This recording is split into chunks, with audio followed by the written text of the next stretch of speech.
सभी दोस्तों से मैं अपने यूट्यूब चैनल पे आप लोग का स्वागत करती हूँ। मैं बहुत प्यारा सा गीत सुनाने चल रही हूँ। गीत है कि राम के। गीत अच्छे लगे तो लाइक सब्सक्राइब करी, कमेंट में बताइए गीत कैसे लगी। आइए गीत को सुनाती हूँ।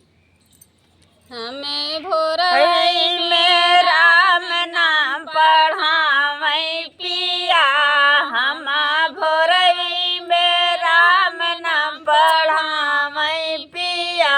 घर के जेवना राम मन ही न भावई, घर के जेवना राम मन ही न भावई। राम बनवा में भौरी लगावई पिया, राम बनवा में भौरी लगावई पिया।